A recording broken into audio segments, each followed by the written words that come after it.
by Aleksandr Kuprin. The company of soldiers commanded by Captain Markof had come to take part in a punitive expedition. Tired, irritable, weary from their long journey in an uncomfortable train, the men were sullen and morose. On their arrival at a station with a strange-sounding foreign name, beer and vodka were served out to them by men who seemed to be peasants. The soldiers cried hurrah, sang songs, and danced, but their faces wore a look of stony indifference. Then the work began. The company could not be burdened with prisoners, and so all suspected persons whom they came across on the road, and all those who had no passports, were shot without delay. Captain Markof was not mistaken in his psychological analysis. He knew that the steadily increasing irritation of his soldiers would find a certain satisfaction in such bloody chastisement. On the evening of December 31st, the company stopped for the night at a half-ruined baronial farm. They were 15 versts from the town, and the captain reckoned to get there by 3 o'clock the next afternoon.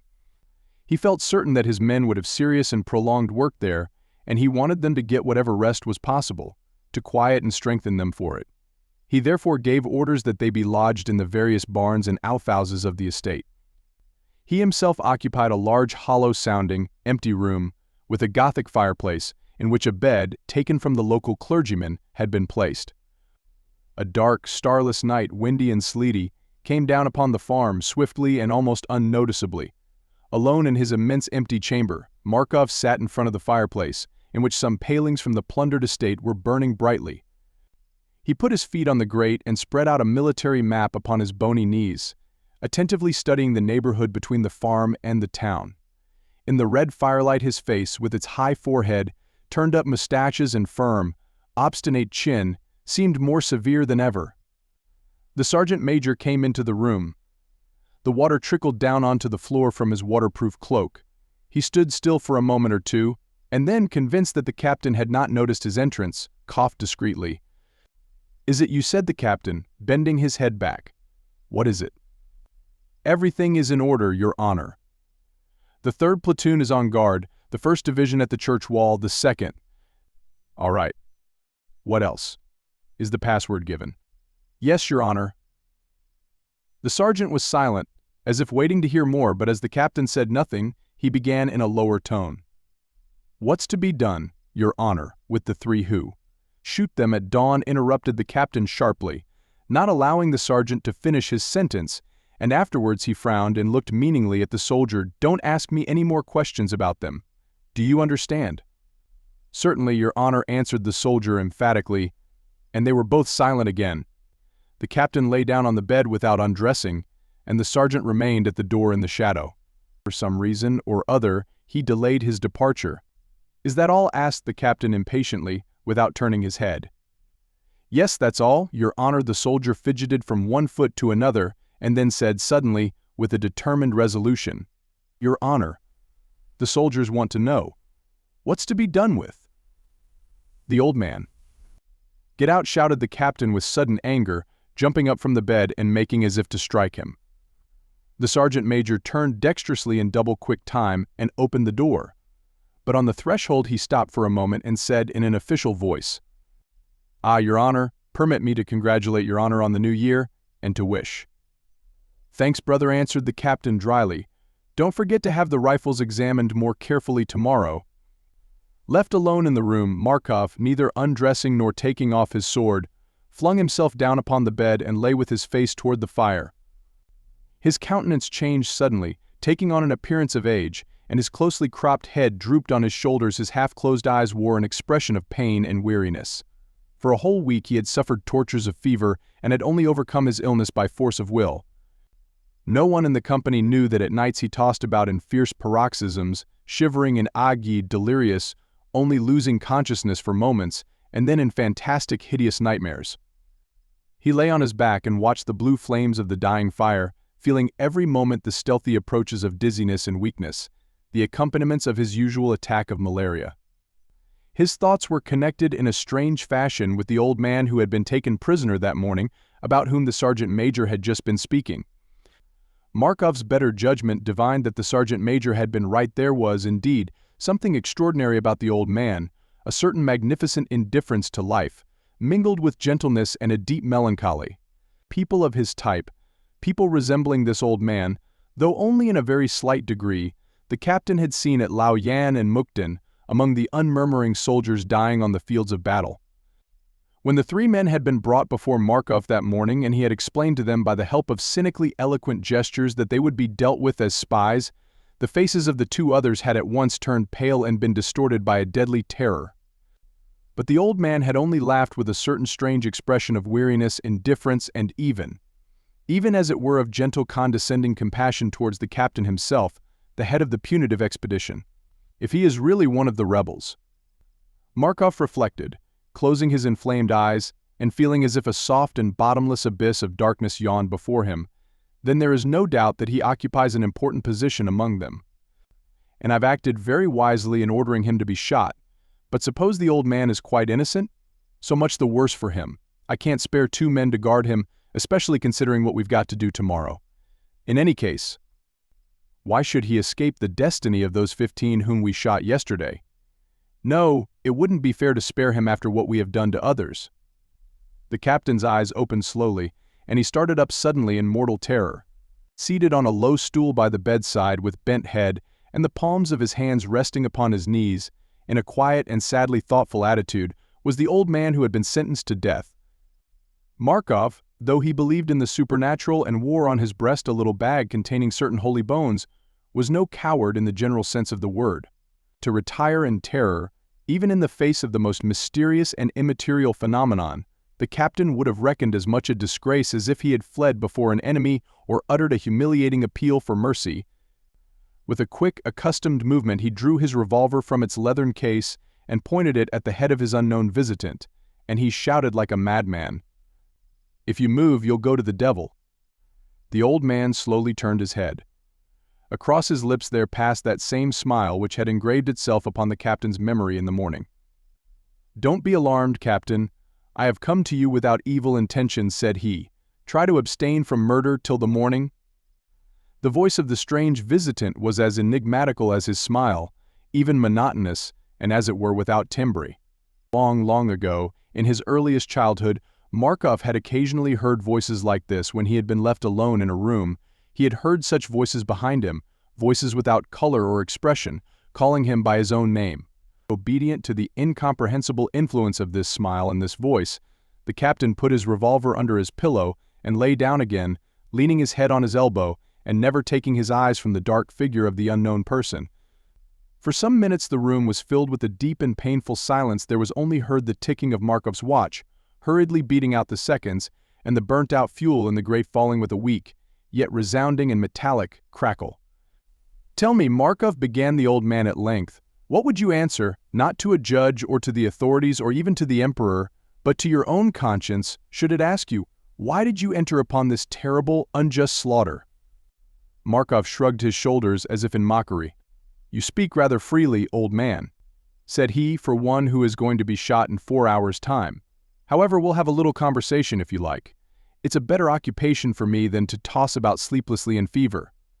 How shall I answer my conscience?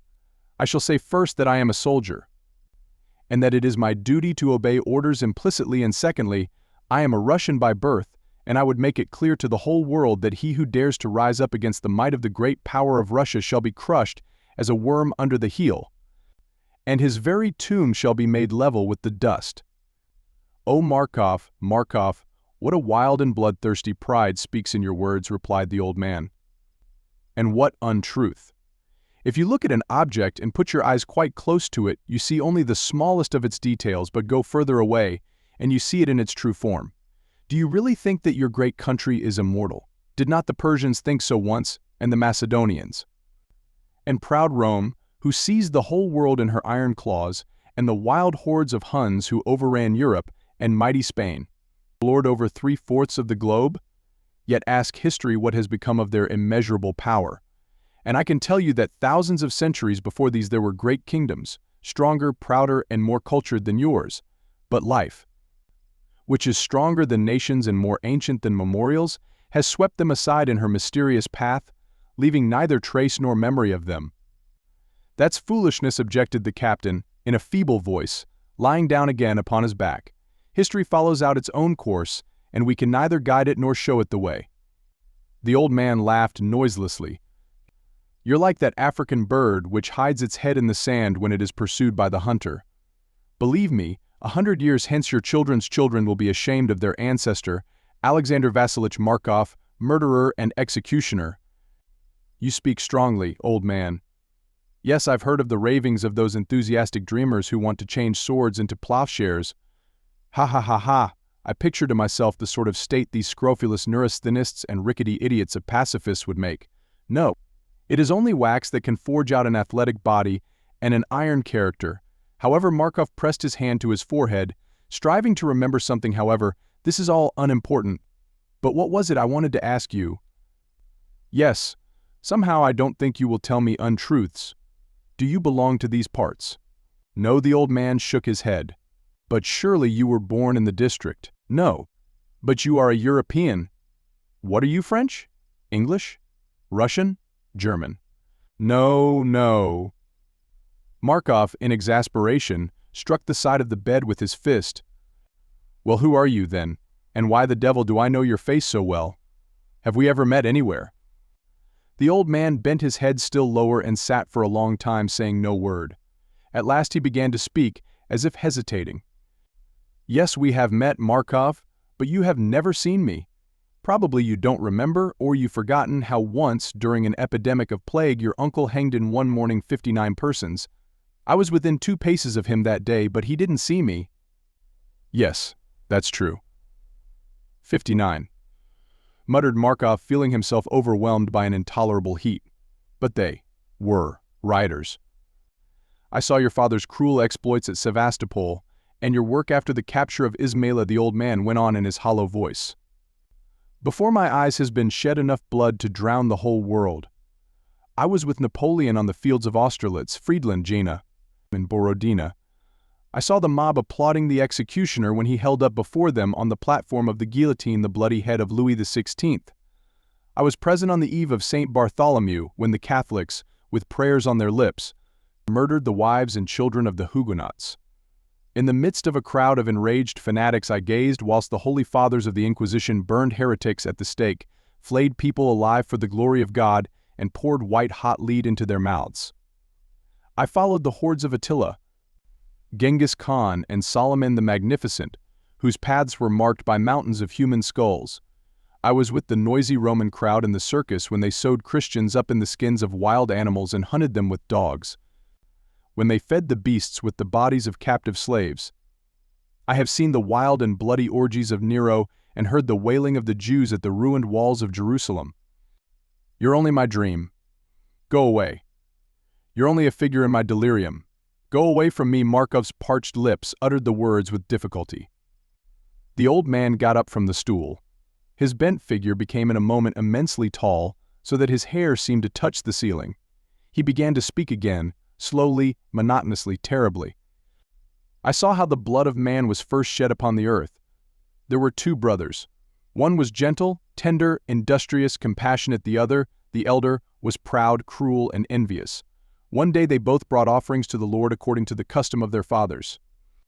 The younger brought of the fruits of the earth, the elder of the flesh of animals killed by him in the chase. But the elder cherished in his heart a feeling of ill will towards his brother, and the smoke of his sacrifice spread itself out over the earth, while that of his brother ascended as an upright column to the heavens. Then the hate and envy which oppressed the soul of the elder overflowed, and there was committed the first murder on the earth." "Go away, leave me." "For God's sake," Markov muttered to himself and tossed about in his crumpled sheets. Yes, I saw his eyes grow wide with the terror of death, and his clenched fingers clutch convulsively at the sand, wet with his blood. And when after his last shudder his pale cold body lay still upon the ground. Then the murderer was overwhelmed by an unbearable terror. He hid his face in his hands and ran into the depths of the forest, and lay trembling there, until at eventide he heard the voice of his offended god Cain. "Where is thy brother Abel?" "Go away, don't torture me." Markov's lips could scarcely move. Yet he seemed to hear the voice continue. "In fear and trembling I answered the Lord, Am I my brother's keeper? And then the Lord pronounced on me an eternal curse.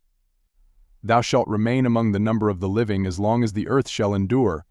Thou shalt roam as a homeless wanderer through all centuries, among all nations and in all lands, and thine eyes shall behold naught but the blood shed by thee upon the earth. Thine ears shall hear only the moans of the dying, eternal reminders of the brother thou hast slain." There was silence for a moment, and when the old man spoke again, each word fell into Markov's soul with pain. "O Lord, how just and inexorable is thy judgment! Already many centuries and tens of centuries have I wandered upon the earth, vainly expecting to die. A mighty and merciless power ever calls me to appear where on the battlefields the soldiers lie dead in their blood, where mothers weep. And curses are heaped upon me, the first murderer.